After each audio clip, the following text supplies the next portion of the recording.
दोस्तों नमस्कार। Good Modi care morning. क्या बात है, आज आप लोगों का सभी लोगों का स्वागत है power green tea with Anup Gupta show में।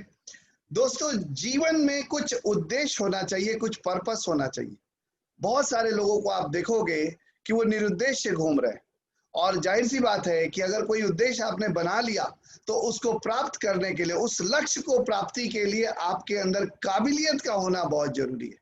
एक छोटी सी कहानी बताता हूं कि एक बार एक कंपनी में एक व्यक्ति जो डिजर्व नहीं करता था, किसी तरीके से उसने जोड़ तोड़ की राजनीति करके एक उच्च अधिकारी का पोस्ट ले लिया और वो उसको उच्च अधिकारी बना दिया गया। वो अपने केबिन में बैठा हुआ था।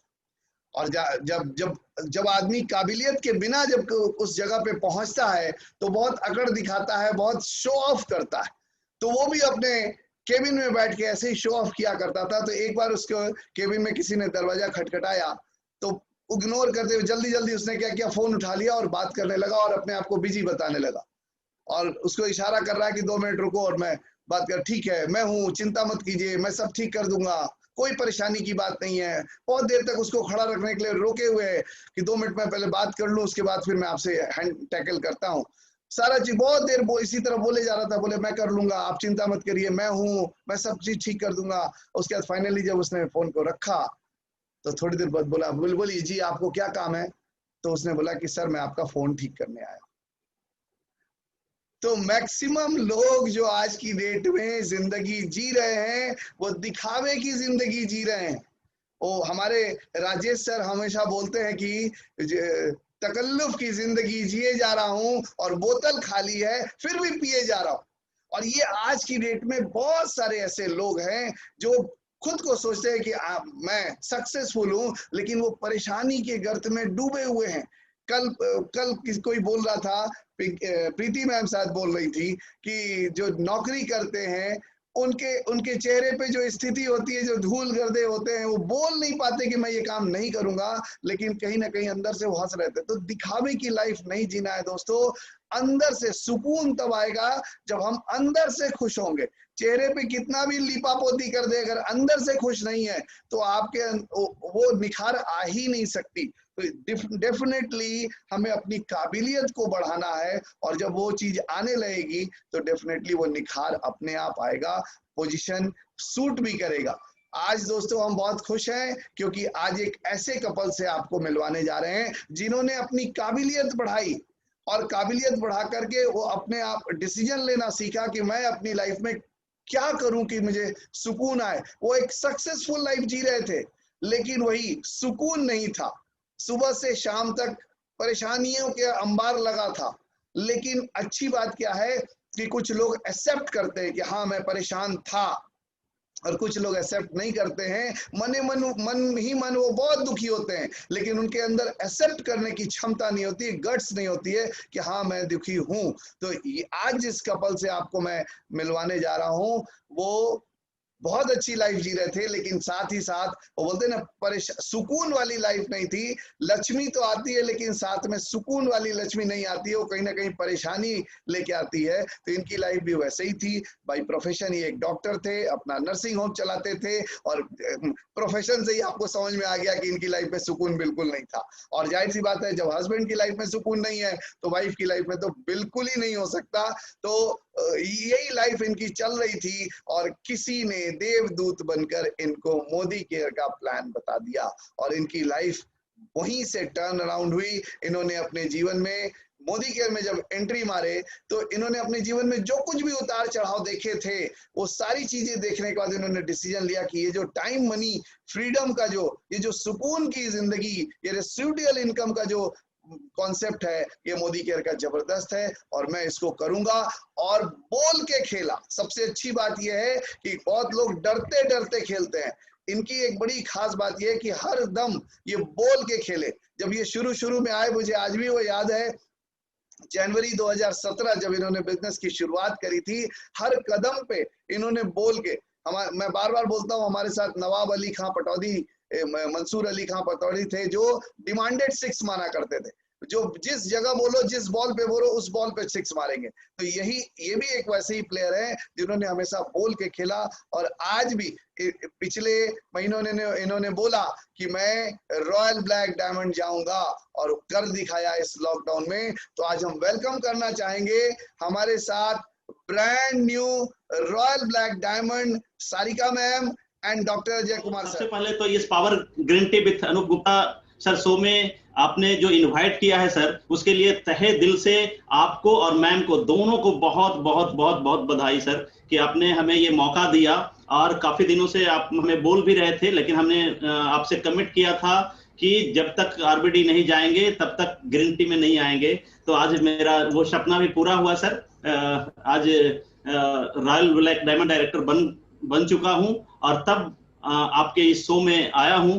तो बहुत बहुत धन्यवाद सर। उसके बाद दूसरा धन्यवाद तो सबसे पहले मैं देना चाहता भगवान का, जिनके वजह से आज मैं ये सारी चीजें अचीव कर पाया हूं।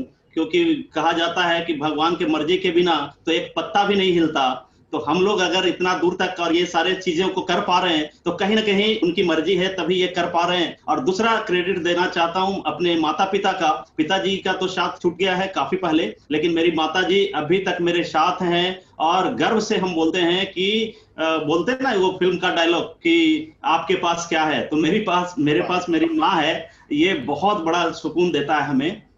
और माँ को हमेशा मैं अपने पास ही रखता हूँ, और लगभग 106 साल अभी कंप्लीट कर चुकी हैं वो। तो उनका आशीर्वाद मेरे सर के ऊपर है, तो ये सारे चीजें मैं अचीव करते जा रहा हूँ। उसके बाद धन्यवाद देना चाहूंगा जो हमें मोदी केयर में स्पॉन्सर किए, हमारे ग्रेट मेंटर मुकेश सर और प्रीति मैम। उसके बाद उत्तम प्रकाश गुप्ता सर और प्रीति मैम।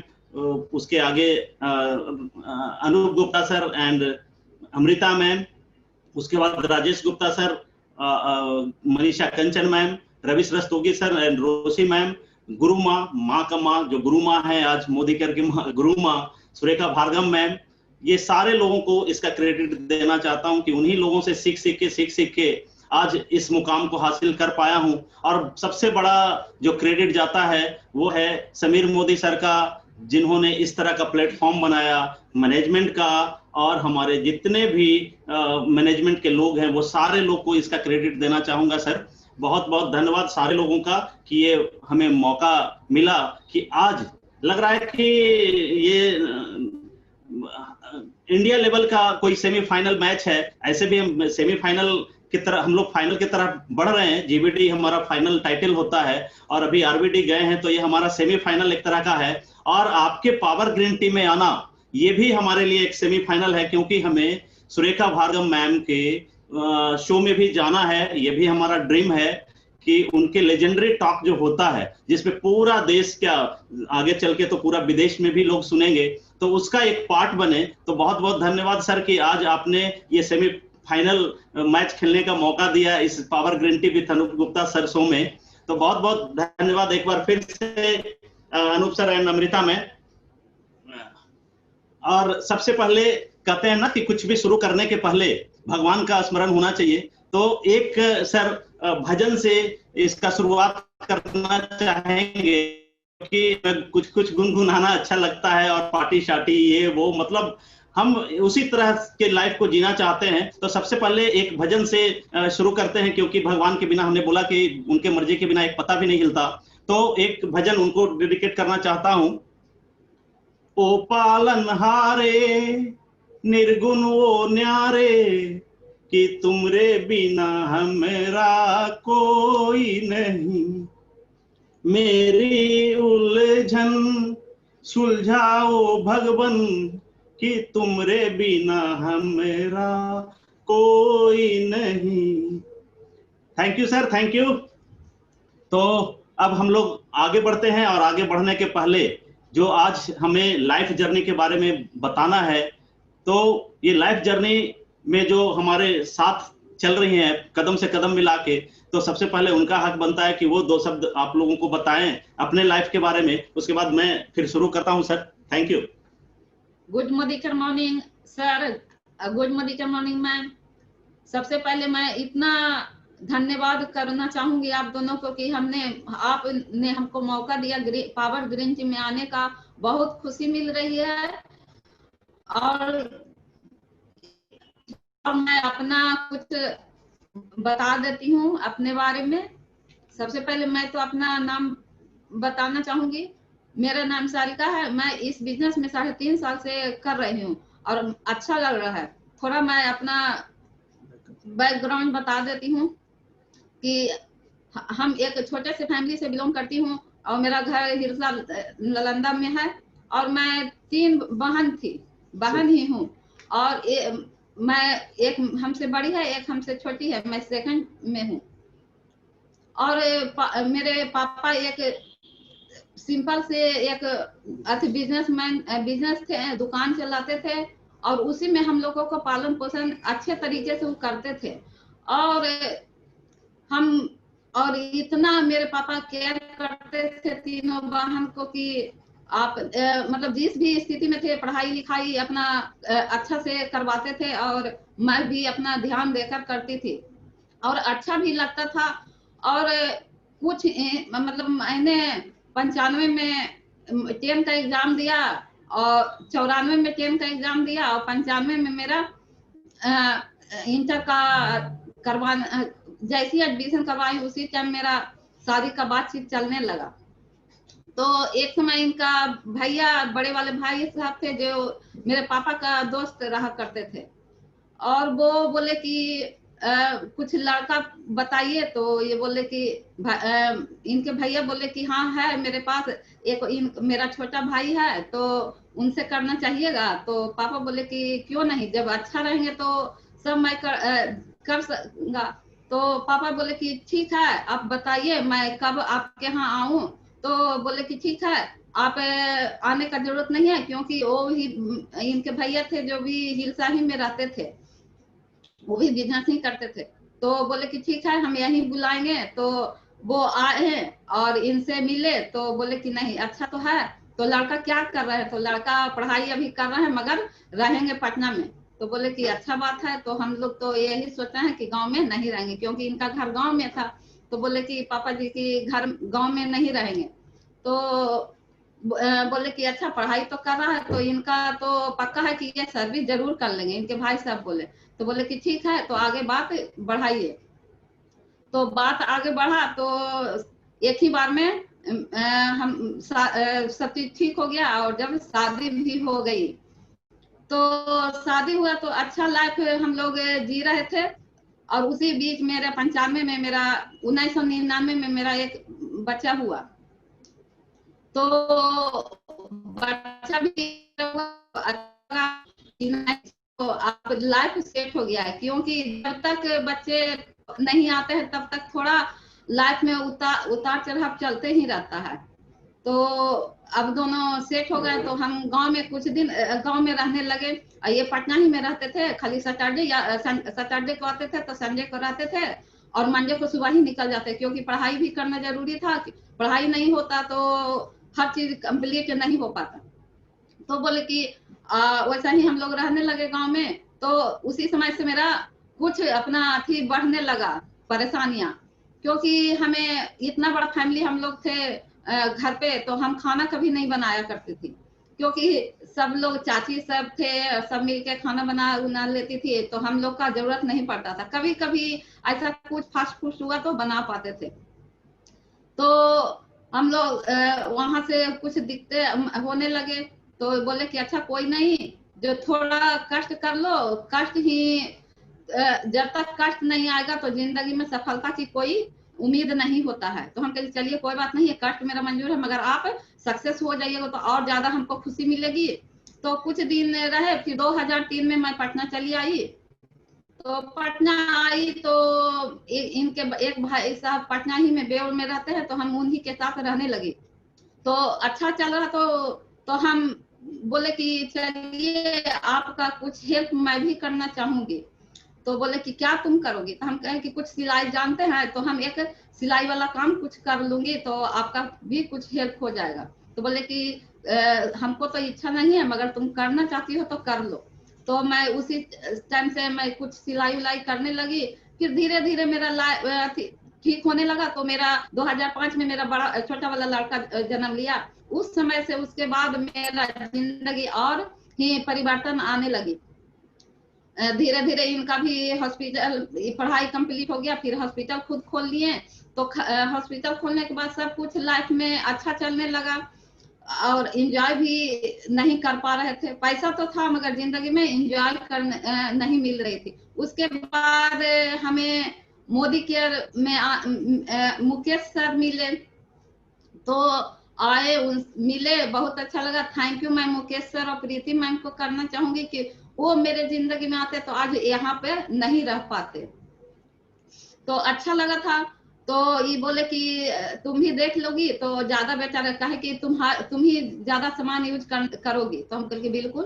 तो मैं देख ली तो मुझे अच्छा लगा, तो हम इसमें ज्वाइन हो गई। और इसके बाद मैं जो भी ड्रीम्स था, तो ड्रीम्स तो मेरे पास था ही मगर सब ड्रीम्स अंदर ही में छुपाए रखती थी, क्योंकि पैसा था, टाइम नहीं मेरे पास था। तो टाइम नहीं रहने के कारण हम कहीं घूम भी नहीं पाएंगे, यहाँ तक कि घर से बाहर निकल भी नहीं सकते थे। अपना जिंदगी अस्त व्यस्त चल रहा था। फिर इसके बाद मोदी केयर में जब हम आए तो सर बोले कि आप जिंदगी आपका बहुत चेंज हो जाएगा, क्योंकि इसमें सब कुछ है, मान सम्मान है, पैसा है और सब कुछ लाइफ है। तो हम बोले कि बिल्कुल बहुत अच्छी बात है। तो सही में मोदी केयर इतने अच्छा बिजनेस है, उससे हम कोई और कुछ हो ही नहीं सकता है, क्योंकि इसमें मोदी केयर एक इतना अच्छा प्लेटफॉर्म है। हम सपनों की आजादी में जीना चाहती थी, अपने घूमने का आजादी नहीं था, और फिर इसमें फ्रीडम बहुत थी। और हमें चाहिए था कि कहीं बाहर विदेश घूमने का मन था, मगर मन की बात मन ही में रखती, क्योंकि ये था, पैसा से सब कुछ नहीं होती है, ये मैं जानती थी। फिर भी अपना सपना था तो सोचते थे कि कुछ सपनों को ऊपर करूं, मगर ये संभव नहीं था। तो सपना हमको इसी से पूरा हुआ है कि मैंने आज मोदी केयर से 3 विदेश यात्राएं भी कर चुकी हूँ। मोदी केयर से मैंने हाउस फंड से घर भी ले चुकी हूँ, और मोदी केयर से कार फंड से मैं कार भी ले चुकी हूँ। बहुत अच्छा लगता है मोदी केयर आज ना होती मेरी जिंदगी में तो मैं आज 4 दीवारी के अंदर ही पैक रहती। सिर्फ खाना बनाना, खाना खिलाना, यही सब मेरा काम बचा हुआ था, और यही सब हो सकता है कि लाइफ टाइम मैं जिंदगी में चलते ही रहता। मगर आज मैं थैंक यू करना चाहूंगा समीर सर को कि इस बिजनेस में लाने के लिए, इस इतने अच्छे बिजनेस को देने के लिए, कि हमारे नीचे जितने भी लोग हैं, हम तो हमारा तो सपना पूरा हो ही रहा है, मगर हमारे नीचे जितने भी लोग हैं वो भी, उनका भी सपना मेरे साथ ही पूरा हो, क्योंकि उनके बिना मेरा भी सपना सब अधूरा ही रहता है। जैसे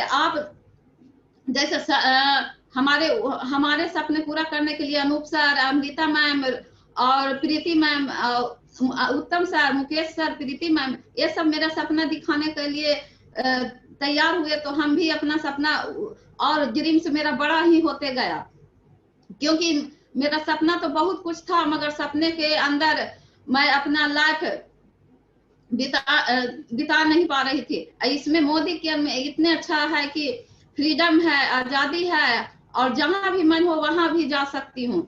क्योंकि इसमें नहीं होते तो आज मैं घर से निकलने में अकेले डरती थी कि अकेले कैसे निकलूं, मगर आज कोई डर नहीं है। आज मैं अकेले भी निकल सकती हूँ, कोई पूछने वाला भी कोई नहीं है कि तुम अकेले क्यों, कहाँ जा रही हो। पहले तो कहते थे कि देखो आज ये इधर जा रही है, क्यों जा रही है, कहाँ जा रही है, बहुत तरह के सवाल से पूछते थे, मगर डर लगता था। मगर अब कोई फर्क नहीं पड़ता, और अब तो और लगता है कि जितना सारे लोग देखे कि कहाँ रोज रोज जाती है, क्या करती है, और तो मुझे खुशी मिलती है कि तुम लोग देखो और हम दिखाएंगे, क्योंकि मोदी केयर इतना अच्छा प्लेटफॉर्म है। हमारा जिंदगी तो सचमुच में बदल ही गया।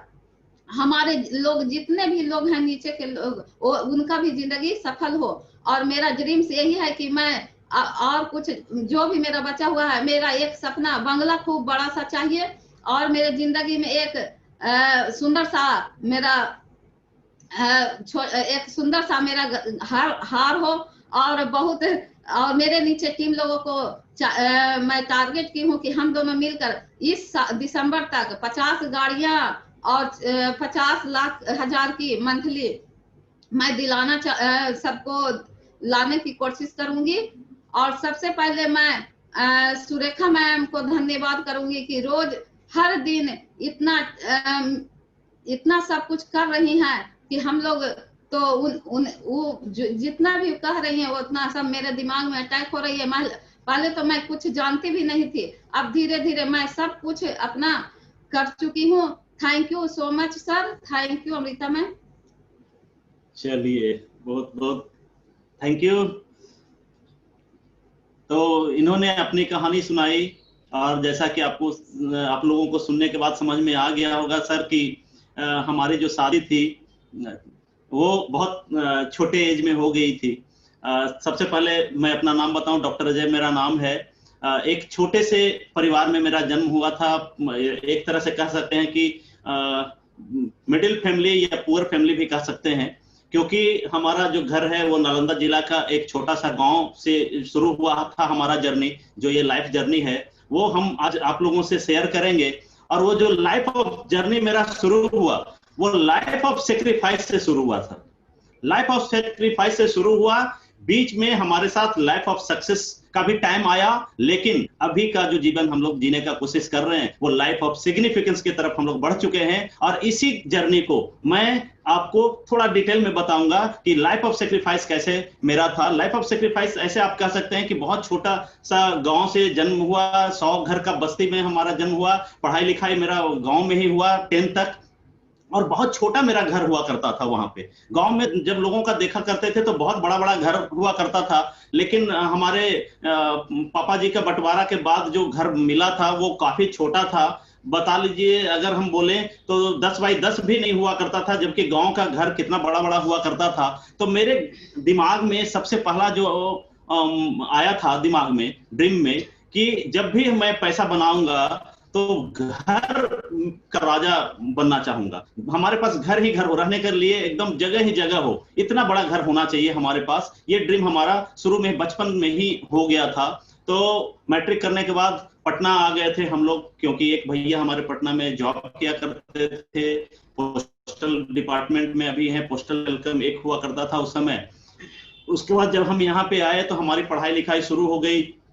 एन कॉलेज में पढ़ाई किया।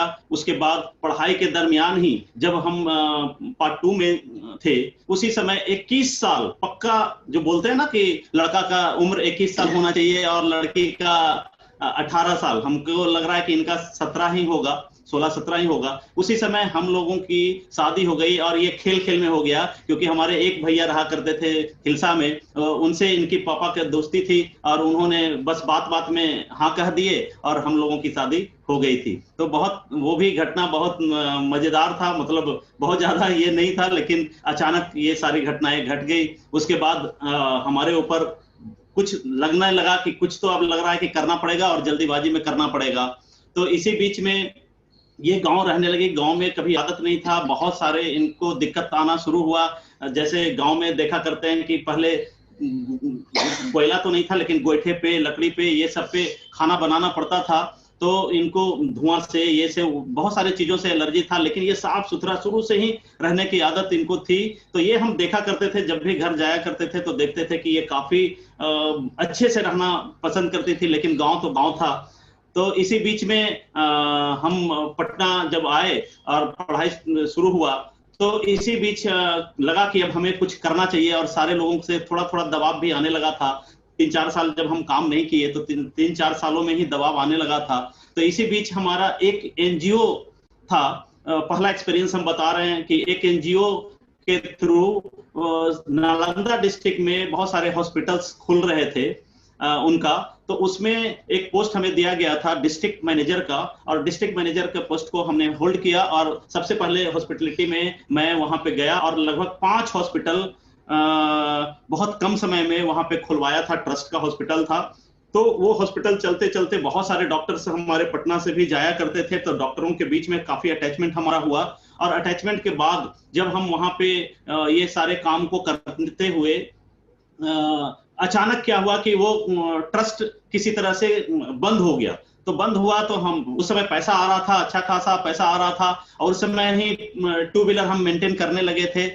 और जब ये सारी चीजें हुई, अचानक बंद हुई, तो हम फिर पटना आ गए। हमें समझ में नहीं आने लगा कि क्या करें, पैसा आता हुआ जब अचानक बंद हो गया तो लगने लगा कि क्या करें। तो बहुत दिनों तक हम चुपचाप बैठे रह गए कि क्या करें क्या करें क्या करें। इनसे भी बोला, ये भी तब तक पटना आ गई थी। जब पटना आई तो वहां पे जो हमारा बेउर में घर हुआ करता था, वो 1.5 कट्ठे का प्लॉट लिए थे भैया, लेकिन वो आधे में बना के रखे थे, आधा प्रीत छोड़ा हुआ था।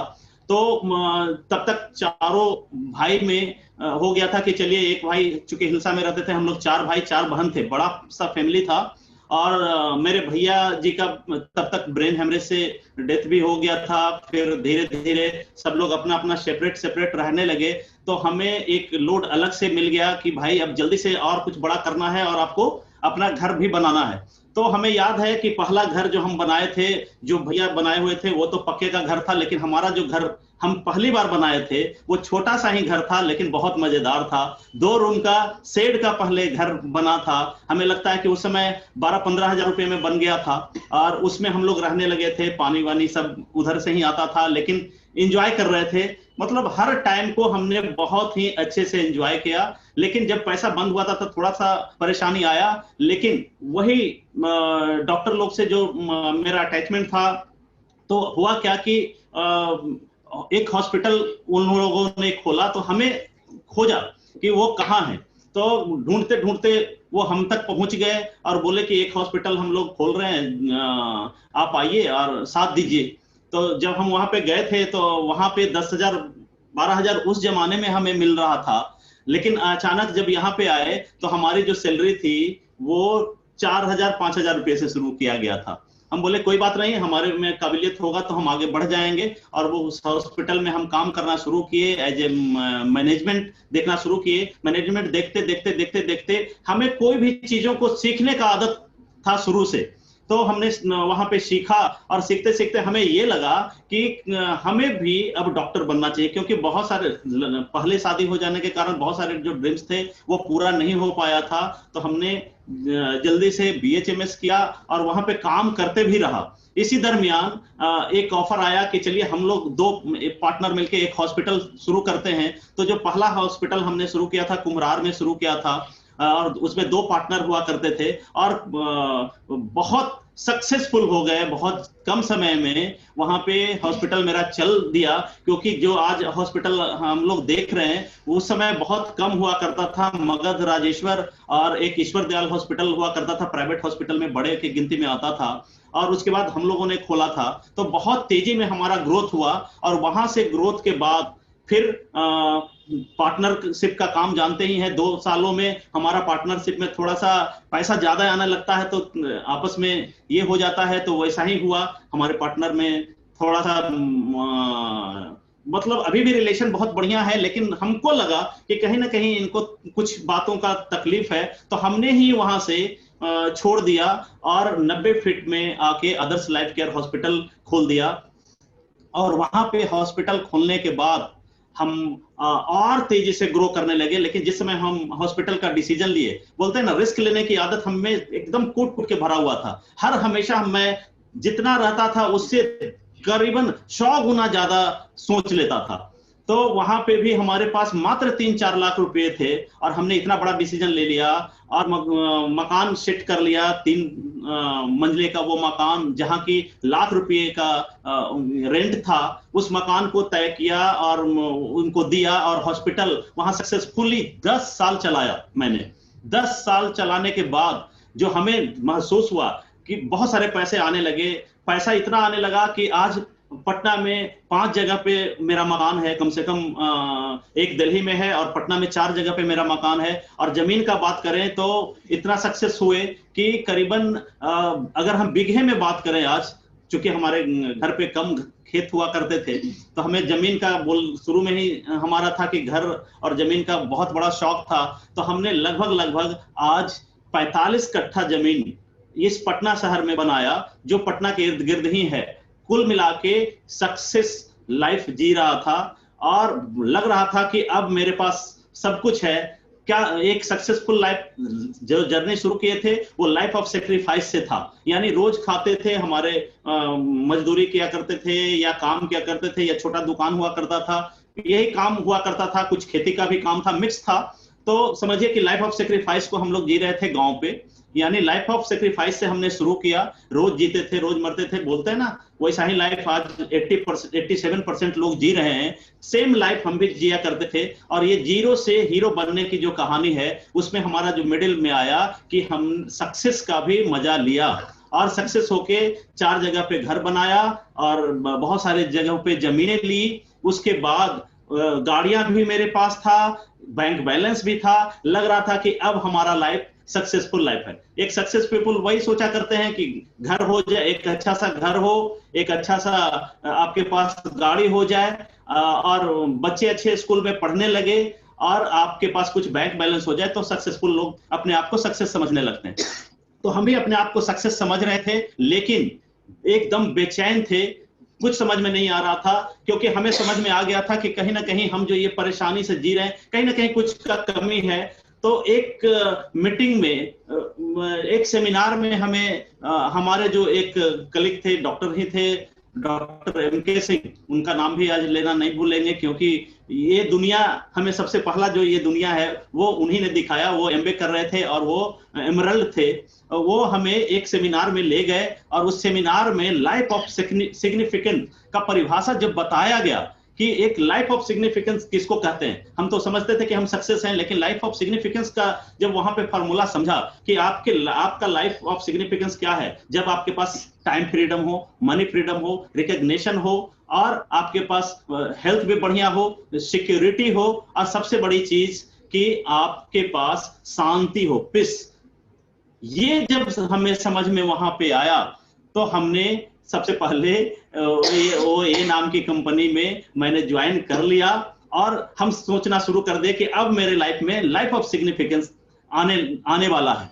लेकिन 3-4 महीने हमने उसको किया अच्छे से। बहुत सारे प्रोडक्ट हॉस्पिटल से निकालना भी शुरू किए, बहुत सारे लोगों को ज्वाइन भी कराए और हमें बार बार ले जाया जाता था। माइंडसेट बोल के वो 11 बजे रात में हॉस्पिटल पे आया करते थे और 12 बजे तक, 12:30 बजे तक जो हमारे 2 भाई डायमंड बने हैं, राजेश और नताशा, और एक और भाई है रंजीत और सुलोचना, उनके पास ले जाया जाता था हमें और माइंडसेट करवाया जाता था। लेकिन मेरे माइंड को पता नहीं उस समय क्या हो गया था, माइंडसेट हो नहीं पाया।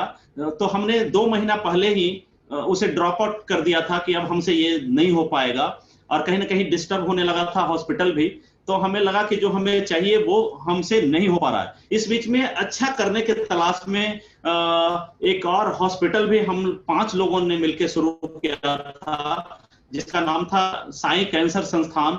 जब हम बोलते हैं ना कि बड़ा बड़ा देखने का आदत हमें शुरू से ही था, तो ये महावीर कैंसर संस्थान को देखते हुए हम लोगों ने सोचा कि एक और इसका डिमांड है, क्योंकि कैंसर के रोगी बहुत तेजी में बढ़ रहे हैं इंडिया के अंदर में, तो हम लोग एक सेटअप डाल सकते हैं और बहुत बड़ा सेटअप 64 में बहुत हुआ करता था मर्ची के पास, बाईपास में ही हम लोगों ने उसको शुरू किया। और लगभग वहां का जो सेटअप था वह बहुत बड़ा सेटअप था, लेकिन 5-6 महीने ही हम उद्घाटन ही कर पाए, लेकिन फिर बाढ़ का समय आया और वो भी खत्म हो गया। उसके बाद हमने हाथ आजमाया कि अब स्कूलिंग में आएंगे, क्योंकि कहीं ना कहीं हमें लग रहा था कि कुछ सिस्टम चाहिए, कुछ सिस्टम रहेगा तभी बड़ा कर पाएंगे। और हमने इसी बीच में GD गोयनका पब्लिक स्कूल का फ्रेंचाइजी लेकर हम 3 पार्टनर मिलके औरंगाबाद में GD गोयनका पब्लिक स्कूल का फ्रेंचाइजी लिया, जहां मेरा 13 करोड़ रुपया आज के डेट में लगा हुआ है। और वह आज के इस कोरोना पीरियड में क्या हाल है ये बता नहीं सकते। शायद आज मोदी केयर नहीं होता तो आज हम लोगों की लाइफ में एक बहुत, मतलब मेंटली हम लोग बहुत हरास हो जाते। तो ये सब चल ही रहा था कि इसी बीच में मोदी के एक दूत के रूप में हमें मुकेश सर मिले, और ये उनको लाने वाले कोई और नहीं थे, हमारे ही एक्स मैनेजर था जो एक दिन लेके आ गया और बोला कि सर, उस समय गोवा का ट्रिप चल रहा था, गोवा जाएंगे गोवा जाएंगे। हम बोले कि ये क्या बोल रहा है, अरे भाई गोवा जाना कौन बड़ी बात है, क्या बात है। तो नहीं, फ्री में गोवा जाने का एक मौका है, मोदी केयर नाम का एक कंपनी है जिसमें ऐसे ऐसे है। उनको कुछ नहीं समझ में आया था, जो हमको हमारे पास लेके आए थे उनको ये सब बातें कुछ भी नहीं समझ में आया था। वो तो हम बोले, हमको कुछ कुछ बात समझ में आ गया। मोदी ग्रुप जैसे ही बोले तो हमें मोदी ग्रुप का पूरा सीन आने लगा, और हम बैठे बैठे सर्च मारना शुरू कर दिए मोबाइल में, गूगल पे। तो मोदी ग्रुप के बारे में जब पहले से बहुत कम जाना करते थे, लेकिन जब वो नाम ले रहा था बार बार तो हम सर्च मारने लगे। तो सर्च मारे तो बहुत कुछ इसके बारे में जान गए। तो हमने बोला कि ठीक है, बुलाइए। और मुकेश सर के रूप में आए, और इनका हंसमुख चेहरा, और हमारे पास उस समय एमवे का डेमो सारा 3-4 रखा हुआ था। तो ये आते ही पकड़ लिए कि अच्छा, आप लग रहा है कि एमवे करते हैं। हम बोले हाँ। ये सारा चीज करते हुए बोले कि फिर हमने दिल के बात बता दिया कि नहीं, हमसे एमवे नहीं हो पा रहा है। क्यों? क्योंकि यहाँ पे प्रोडक्ट काफी महंगा है, लोगों तक हम स्प्रेड नहीं कर पा रहे हैं, और रिपर्चेज नहीं हो पा रहा है। तो कहीं ना कहीं हम जितना लिख रहे हैं वही टर्नओवर हो पा रहा है। तो टर्नओवर में काफी दिक्कतें हैं। जो जो दिक्कतें थी वो हमने शेयर किया। तो बोले कि अगर एमवे ये सारा चीज ठीक कर दे तो, हम बोले कि बहुत बढ़िया हो जाएगा। तो बोले कि ये ठीक कर दिया गया है, और वो फिर डेमो दिखाना शुरू कर दिए, और इस तरह से हमारा मोदी केयर में एंट्री हो गया। और जैसे जैसे डेमो तो पहले भी देख चुके थे एमवे नाम की कंपनी में भी, तो जैसे जैसे हम डेमो देख रहे थे उससे कंपेयर करते जा रहे थे, और जब रेट बोल रहे थे तो लग रहा था कि इससे तो पूरा मार्केट में धूम मचाया जा सकता है। और तब तक हम डायरेक्ट सेलिंग के बारे में बहुत गहराई से जान चुके थे, सर्च कर चुके थे कि अमेरिका में, चाइना में, जापान में, कोरिया में, ये सब देशों में क्या धूम मचा के रखा है ये डायरेक्ट सेलिंग। तो हमें लग रहा था कि अब इंडिया की बारी है, और इंडिया में गलत सलत करके लोग काफी इसका नेगेटिव असर डाल दिए हैं। लेकिन कोई अच्छी कंपनी अगर आए और सही में डायरेक्ट सेलिंग का जो कॉन्सेप्ट है उसको लाया जाए तो यहाँ पे बहुत बड़ा धमाल हो सकता है। और ये सोचते हुए मैंने मोदी केयर में जब डेमो देखा, प्लान देखा, तो प्लान शुरू में तो समझ में हमें नहीं आया, लेकिन दोबारा फिर से हम उनको बुलवान हमारे मन में एकदम लड्डू फूट रहा था कि अरे गजब का प्लान है, गजब का प्रोडक्ट है, मतलब गजब की कंपनी है, कंपनी इतनी बड़ी, इतना बड़ा प्रोफाइल की कंपनी। तो इस सारे चीजों को सोच के उसी दिन से मेरे अंदर में ना वाइब्रेशन आ चुका था, लेकिन हम खुल के बोल नहीं पा रहे थे कि हमें ज्वाइन करना। संजोग से एक दिन मॉल में हम और हमारे साथ जो अमित सर हैं वो भी घूम रहे थे। मॉल में फिर से मुकेश सर टकरा गए। बोलते हैं ना कि जब स्टूडेंट तैयार होते हैं तो हमारे सुरेखा भार्गव मैम बोला करते हैं कि टीचर उपस्थित हो जाते हैं। सेम मेरे साथ भी घटना यही हुआ कि वो जाड़ा का समय था, जनवरी का महीना, और हम मॉल में कुछ गर्म कपड़ा ढूंढ रहे थे। इसी बीच में आपस में होता है कि इधर से हम जा रहे हैं, उधर से आ रहे हैं, मुकेश सर टकरा गए। और फिर से हमने बोला कि लग रहा है कि आपको कहीं देखें, इतना भी याद नहीं आ रहा था। तो अमित जी पीछे से बोले कि अरे मोदी केयर का प्लान तो यही लेके गए थे। फिर से लगा कि जैसे कोई करंट दौड़ा मेरे शरीर में। हाथ मिलाने के बाद हमने बोला कि वो बोले कि सर इसके बारे में क्या सोचे। तो हमने ग्रीन सिग्नल दिया कि आप तो फिर आए ही नहीं। वो मेरा ग्रीन सिग्नल मिलना और सेम डे में वो बोले कि शाम में आप फ्री हैं। हम बोले कि आज नहीं, कल आप आ जाइए। थोड़ा सा लगा कि तुरंत बोलना अच्छा नहीं है, तो हमने बोला कि ठीक है कल आप आइए शाम में। कल शाम में आए और फिर से हमने बोला कि फिर से प्लान हमें दिखाइए। फिर से प्लान देखा और प्लान देखने के बाद हमने डिसाइड किया कि हमें मोदी केयर अब ज्वाइन करना है, क्योंकि यहाँ का जो लाइफ था, पैसे थे, सब कुछ थे, लेकिन कहीं ना कहीं बहुत ज्यादा बेचैनी था। डेली रात में 12 बजे जाना, 1 बजे जाना, कोई डेथ कर गया तो सारा रिस्पॉन्सिबिलिटी अपने ऊपर लेना। जब तक डेड बॉडी जाता नहीं था तब तक लग रहा था कि क्या करें ना करें। तो इस तरह के लाइफ को लगता था कि पैसे तो हैं, लेकिन कहीं ना कहीं ये इमरजेंसी हॉस्पिटल से हमारा एज कमते जा रहा, कुछ ना कुछ कमियां दिख रहा था, बैलेंस लाइफ नहीं चल पा रहा था। और इनका भी परेशानी बढ़ रहा था, क्योंकि 12 बजे 1 बजे रात में जब हम जाते थे, 3 बजे भोर में कॉल आ जाता था, तो जब ये खोलती थी तो ये बैठ के इंतजार किया करते थे कि अब आ जाएंगे, और हम भी 3 बजे रात में नहीं आना चाहते थे कि चलिए छोड़िए, हम टेबल पे ही सो लेंगे या कहीं पे भी सो लेंगे, लेकिन हम लोग जाग के बिता लेते थे, लेकिन घर नहीं आते थे कि फिर अगर हम दरवाजा का कॉल बेल बजाएंगे तो ये क्या बोलेंगे। फिर भी सर हम रात भर फोन का भी इंतजार करते, जब फोन करते थे तो फोन भी नहीं उधर से रिस्पांस कुछ आता था, फिर भी मैं रात मतलब दिन रात बीत जाता था सोफा ही पे, कभी मतलब बालकनी जाए, कभी सोफा पे बैठे। टीवी तो देखना ही पसंद नहीं था, क्योंकि इतना रात हो जाता था तो टीवी भी अच्छा नहीं लगता था, सिर्फ बालकनी की सोफा यही सब करते रहते थे। इस तरह से मोदी केयर में हमारी एंट्री हो गई, और एंट्री भी हुई तो बहुत धमाकेदार एंट्री हुई।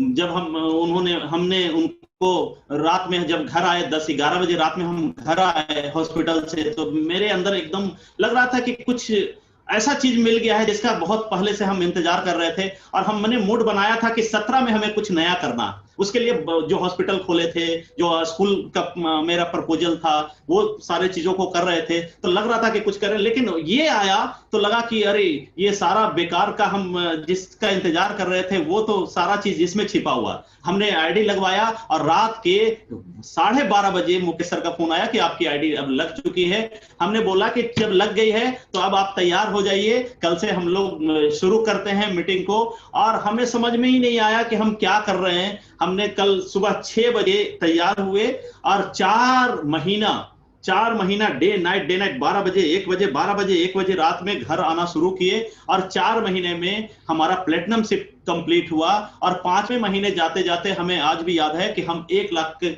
इनकम को क्रॉस कर गए थे। वो दिन बहुत ही जबरदस्त था, और हमें पता नहीं कि कौन सा एनर्जी मेरे अंदर आ गया था, गला भी बच जाता था जब 5-6 डेमोज होता था, और बोलते बोलते लगता था कि गला सूखना शुरू हो जाता था। उस समय बहुत सारे जो सप्लीमेंट थे वो भी हम लेना शुरू कर दिए थे।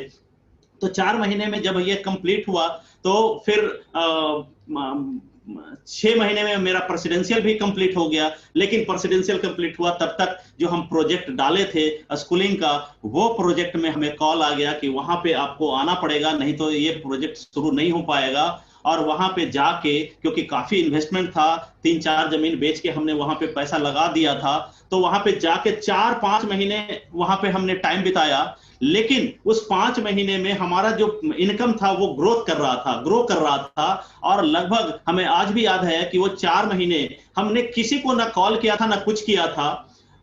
यानी दूसरे महीने जब जनवरी में एंट्री मारे थे, तो अगला साल का अक्टूबर नवंबर से हम वहां पे रहना शुरू कर दिए थे। 4 महीना कंप्लीट कराने में हमें लगा, और 4 महीना 1,50,000 1,75,000 के बीच में हमारी इनकम आते रही। उस समय हमें इसका पावर समझ में आया, जो पैसिव इनकम बोलते हैं, ये समझ में आना शुरू हो गया। लेकिन हमारे पास कोई विकल्प नहीं था, क्योंकि हमें किसी भी हालत में स्कूल चालू करना था, क्योंकि 150 के आसपास हमने रजिस्ट्रेशन करके रखा था वहां पे हमारे लोगों ने। तो वहां पे किसी भी तरह से जल्दी करके हमने स्कूल को ओपन कर दिया। और उसके बाद जब फिर यहाँ पे आए तो बोलते हैं ना कि एक बार जब ब्रेक लग जाता है तो बहुत दिक्कतें आ जाती है। जो गलती हमने किया है, हम नहीं चाहेंगे कि आप लोग भी उस गलती को करें। एक मोशन में ही जीबीडी करें तो ज्यादा अच्छा रहेगा। कहीं ना कहीं हम लोग कुछ चीजों में फंसे रह गए। वहां से आए तो हॉस्पिटल बहुत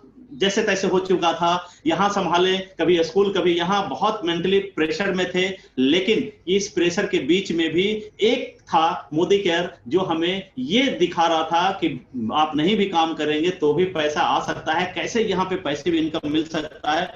तो हमें फिर से क्राउन जाने में हमें काफी टाइम लग गया, क्योंकि हम रुक चुके थे। और फिर से बोलते हैं ना कि गाड़ी आप डायरेक्ट 5 गियर तो लगा नहीं सकते, फिर से 1 गियर 2 गियर करते करते टॉप गियर में ले गए, तब जाके फिर हमारा क्राउनशिप अचीव हुआ।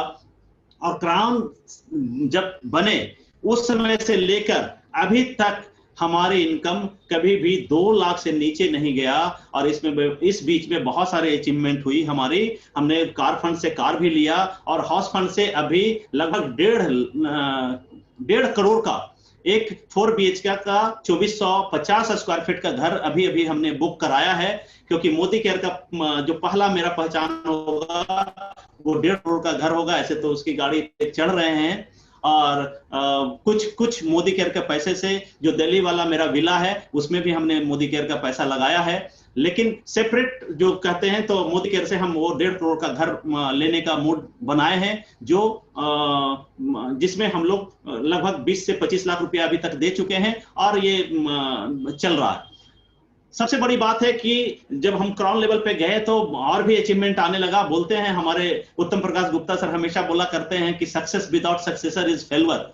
तो हमें भी लगा कि हम सक्सेस है, हम तो वहां भी सक्सेस थे, वहां भी 3 लाख 4 लाख 5 लाख रुपया मेरे लिए मायने नहीं रख रहा था। लेकिन यहाँ पे एक खास बात ये आया कि हमारे साथ बहुत सारे ऐसे लोग थे जो सफल होना शुरू कर दिए, धीरे धीरे उनकी भी गाड़ियां आनी शुरू हो गई, और लगभग आज मेरे टीम में 11 गाड़ियां आ चुकी है। और बहुत सारे लोग 10,000 से लेके 1.5 लाख रुपया बनाने वाले लोग तो मेरे टीम में लगभग 250 लोग अभी तक हो चुके हैं, जो 10,000 5,000 10,000 से लेके और 1.5 लाख रुपया तक इनकम को कर रहे हैं। बहुत तेजी में हमारा टीम ग्रो कर रहा है, बहुत मजा आ रहा है। मोदी केयर में आने के बाद जो लाइफ ऑफ सिग्निफिकेंस बोलते हैं ना, वो लाइफ ऑफ सिग्निफिकेंस की तरफ हम लोग बढ़ना शुरू कर दिए हैं। बहुत तेजी में हम लोग बढ़ रहे हैं। और मेरे लाइफ में जैसा कि वाइफ बताएं कि 2 लड़के भी हुए हैं, और लड़कियां तो हम नहीं है, अभी 2 लड़के हैं सिर्फ। अब दोनों के अच्छे कॉलेजिंग कराना ये मेरा ड्रीम है कि दोनों अच्छे से सेटल हो। एक को तो, छोटे वाले को तो डॉक्टर बनाना चाह रहे हैं, लेकिन बड़े वाला इंजीनियरिंग का अभी अभी एग्जाम दिया है, और उम्मीद है कि इस साल वो भी सेट हो जाएगा, कहीं ना कहीं पढ़ाई के लिए चला जाएगा। तो बहुत अच्छा चल रहा है।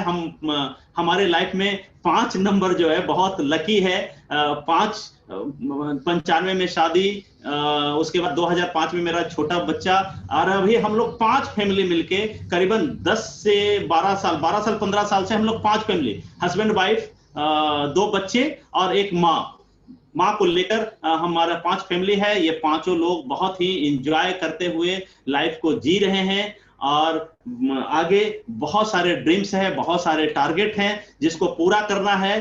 क्योंकि कहते हैं ना कि बिना टारगेट का तो कुछ हो ही नहीं सकता। तो हम 20 का टारगेट अगर हम बताएं कि हमारा जो 20 का टारगेट है वो है 51 गाड़ियों का और 50 लोगों को 50,000 का महीना पहुंचाने का। 21 में जो टारगेट है 151 गाड़ियों का और 50 लोगों को कम से कम 50,000 का महीना, और उसमें से 50 लोग यानी 100 लोग, 50 लोगों को 1 लाख का महीना पर ले जाना। और 100 कार के बाद 100 गाड़ियां अपने टीम में दिलाने के बाद 101वां गाड़ी मेरा होगा, वो लैंड रोवर होगा, जो कम से कम 80 से लेके 1 करोड़ के बीच का होगा। और वो गाड़ी का फोटो भी हम ले आए हैं और उसे फोकस बोर्ड लगा भी हैं। ये हमारा 21 का टारगेट है। 22 में 251 कार दिलाना है और 1 लाख लोगों को 1 लाख का इनकम पे ले जाना, 100 लोगों को 1 लाख के इनकम पे ले जाना है। 23 में 501 गाड़ियां और 100 लोगों को जीबीडी ले जाना है।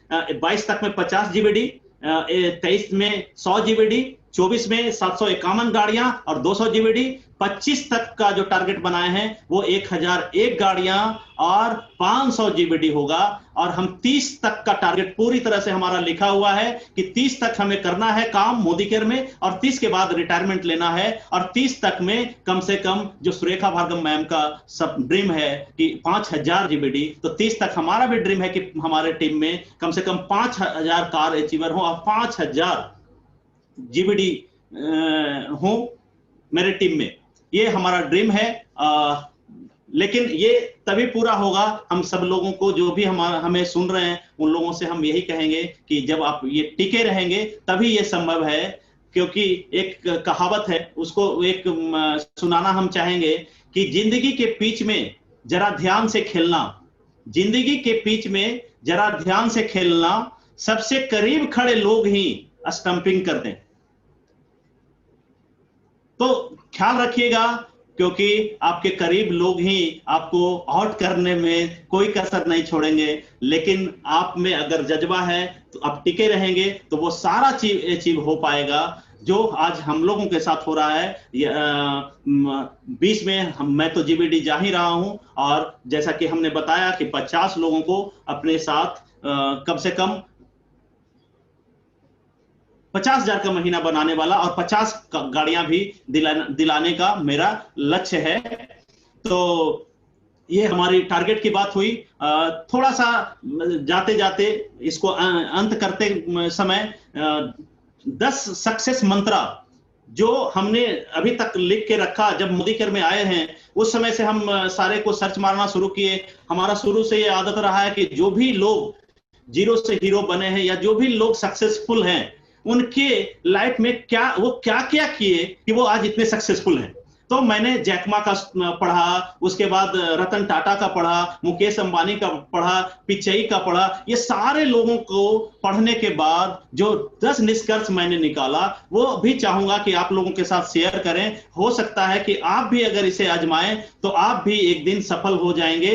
कोई नहीं रोक सकता इस सफलता को लेने में। आपके हर ड्रीम को आप हर ड्रीम को पूरा कर सकते हैं अगर ये 10 मेरे पंच लाइन जो 10 चीजें हैं, अगर आप जो सक्सेसफुल लोग किए हैं वो अगर हम लोग भी कर दें तो हम लोग भी सक्सेसफुल हो सकते हैं। उसमें पहला है कि आशावादी बने, दूसरा है कि बड़े सपने देखें, जैसे हमारे सुरेखा भार्गव मैम बोला करते हैं, विजुअलाइज करें, बड़े सपने को विजुअलाइज करें। तो बड़े सपने देखें। सपने देखने में अगर डर लगता है, बोलते हैं ना कि मोदी केयर में तभी आप सक्सेस होंगे कि जो चीज करने में आपको डर लगता है वो चीज करिए। जो चीज करने में डर लगता है उसको करना शुरू कर दीजिए, वो डर भी खत्म हो जाएगा और जो चीज पाना चाहते हैं वो भी मिल जाएगा। तो बड़े सपने देखें, अपने पर भरोसा रखें, अपने पे भरोसा रखें। तीसरा ये है। चौथा है कि अस्वीकृति को स्वीकार करें। पांचवा है गलतियां करें, गलतियां भी करना बहुत जरूरी है। उसके बाद छठा है कि प्रतिस्पर्धा की चिंता ना करें, कंपटीशन का कोई चिंता नहीं करना है।